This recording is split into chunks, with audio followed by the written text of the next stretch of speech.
Saya Agus, kita ketemu lagi di Kolom Sinema.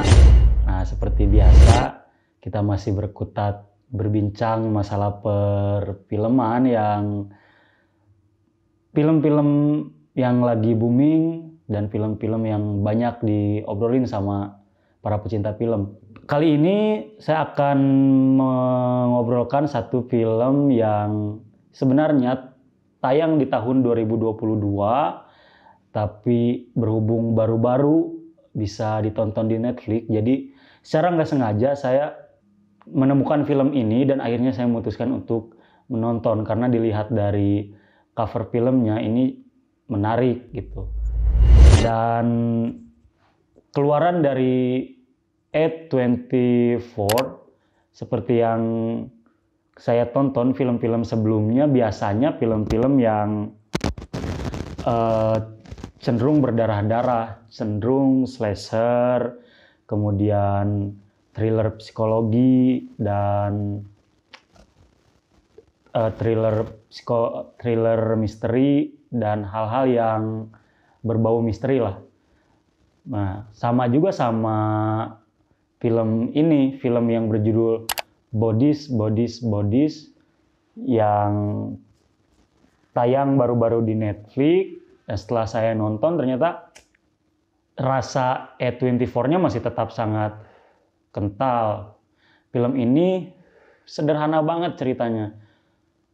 Seperti biasa, film-film misteri, film-film pembunuhan, film-film yang mengusung cara who done it atau mencari siapa pelaku sebuah pembunuhan.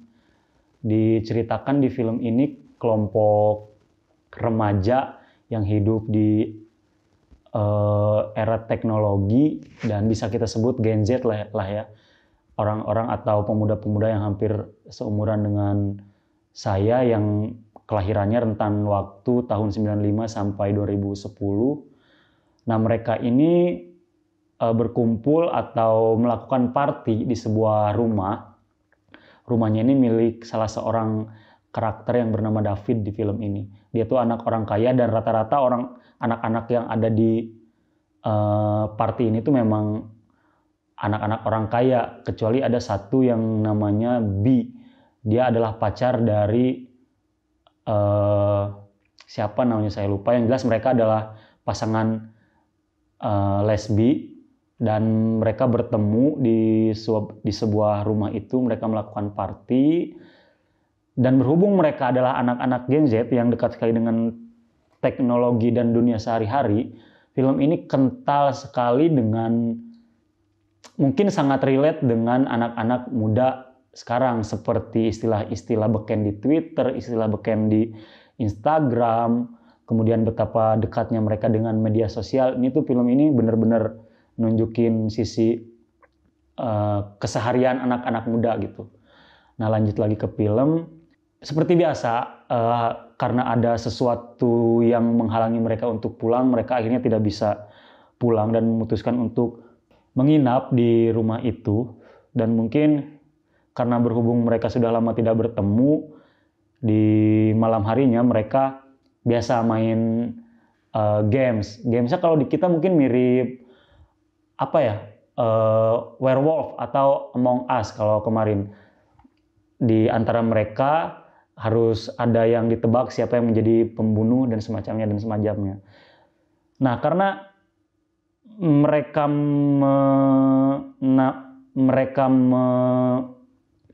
menyepakati diri sebagai seorang sahabat, tetapi ternyata persahabatan mereka nggak semulus persahabatan yang benar-benar sahabat gitu. Dari istilah persahabatan itu sebenarnya banyak sekali hal yang disembunyikan satu sama lain. Nah, seperti biasa setelah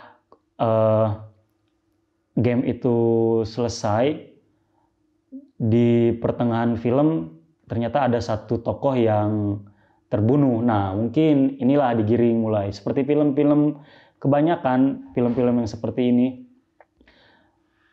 mereka digiring untuk mencari siapa pelaku pembunuhan tokoh David. Karena di sini David diceritakan terbunuh dengan lehernya terpenggal dan akhirnya berhubung persahabatan mereka bukan sebenar-benarnya persahabatan dan di antara mereka banyak yang saling menyimpan dendam, akhirnya mereka secara mau nggak mau pasti saling tuduh karena memang sebelumnya pun sudah tidak ada rasa kepercayaan satu sama lain sebenarnya di antara hubungan persahabatan mereka. Dan apa ya, kalau bagi saya pribadi film ini fokusnya hanya menyindir kalangan anak muda saja yang entah di sosial media atau entah di suatu kelompok, mereka terlihat secara terbuka menjadi orang-orang yang bersahabat, menjadi orang-orang yang riang, yang gembira,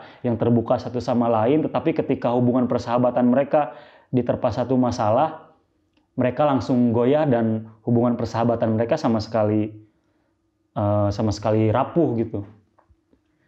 Khususnya bagi saya ya banyak yang sangat relate, dari mulai istilah-istilah zaman sekarang yang trending banget di Twitter tuh, teman-teman kalau nonton film ini pasti langsung ngeh, banyak sekali istilah-istilah yang relate. Dan apa ya, jadi makin menyimpulkan bahwa sebenarnya hubungan persahabatan atau hubungan pertemanan itu sangat dekat atau sangat lekat dengan kepalsuan sebenarnya kalau dibangunnya bukan atas dasar keterus-terangan, tetapi dibangunnya berdasarkan kebutuhan. Maksud saya itu karena orang-orang yang ada di film ini adalah anak muda yang dekat sekali dengan teknologi, ada yang bermain, ada yang menjadi selebgram, ada yang membawa acara podcast, kemudian ada yang membawa yang jelas mereka hampir semuanya itu ada di dunia entertainment yang jelas bukan penuh kepalsuan ya, tapi lebih ke mereka membranding diri dan tidak menjadi dirinya sendiri. Mungkin itulah sebabnya mereka menjalin persahabatan tidak secara terus terang gitu. Nah, balik lagi ke genre film yang mengusung cara who done it atau siapa yang sebenarnya melakukan. Seperti yang tadi saya sudah bilang, ya lebih ke satir sih, lebih ke nyindir kalau film ini. Nyindir komunikasi anak muda Gen Z, nyindir cara komunikasi publik mereka, kemudian nyindir juga bagaimana anak muda menghadapi suatu masalah yang penuh dengan ketidaktenangan, penuh dengan kepanikan, dan cenderung mengaitkan dirinya atau cenderung melepaskan dirinya kepada situasi yang benar-benar emosional, tidak bisa mengontrol diri dalam keadaan yang tetap dingin dalam menghadapi suatu masalah. Nah, itu inti dari film ini. Dan kalau teman-teman nonton sampai endingnya sih, ya membagongkan lah endingnya, teman-teman bisa lihat sendiri. Beda dengan film-film A24 yang lain. Kalau biasanya penonton tuh digiring ke benar-benar mencari siapa pelaku pembunuhannya dan apa misteri yang ada di balik film itu. Tetapi film ini ya memang sutradaranya memang fokus hanya ingin seperti itu saja, mungkin tidak terlalu menitik beratkan kepada misterinya, tapi lebih menitik beratkan kepada hubungan emosional antar mereka sebagai suatu perkumpulan yang disebut sahabat, tapi di balik itu yang nggak ada kepercayaan satu sama lain. Dan apa ya, mungkin hubungan anak muda sekarang, entah itu pertemanan atau pacaran, memang sebenarnya hubungan yang divisive gitu, hubungan yang cenderung dengan mudah akan retak dan akan terpecah belah gitu, sama kayak film ini yang memecah belah hubungan para tokohnya. Sangat-sangat enjoy sih ketika saya nonton film ini. Banyak orang yang ketika nonton film ini bilang ini film apaan sih, boring, terus nggak jelas, terus apa ya, ya mau dibawa ke arah kemana film ini. Tapi kalau menurut saya pribadi ketika saya menonton selama hampir 2 jam kalau nggak salah, saya enjoy, bener-bener enjoy, bener-bener menikmati suguhan sang sutradara. Saya dapat nih poin si sutradara yang bukan lagi fokus ke siapa yang melakukan dan misteri apa yang terjadi, tapi fokus ke oh ternyata hubungan persahabatan atau pertemanan atau bahkan hubungan pacaran itu tidak bisa kalau hanya dibalut dengan sesuatu yang sifatnya menyenangkan gitu. Tetapi keterbukaan itu akan bisa didapat apabila hubungan itu sendiri dibalut dengan keterbukaan, saling menerima kekurangan satu sama lain. Dan di film ini pun dengan gamblang dijelaskan bagaimana akhirnya mereka saling mengakui ketidaksukaan mereka satu sama lain. Ada yang pada akhirnya menyebut bahwa buat apa kamu buat podcast toh, saya juga nggak suka sama podcast kamu, buat apa kamu jadi orang yang cari banyak follower, saya juga nggak suka sama kegiatan kamu. Yaitu berkutat di masalah itu. Oh, jadi film ini sebenarnya membuka tabiat kita yang ingin terlihat sempurna bahkan di mata orang-orang terdekat, dan kita kadung nggak bisa menunjukkan diri kita yang sebenarnya, diri kita yang apa adanya, diri kita yang benar-benar diri kita.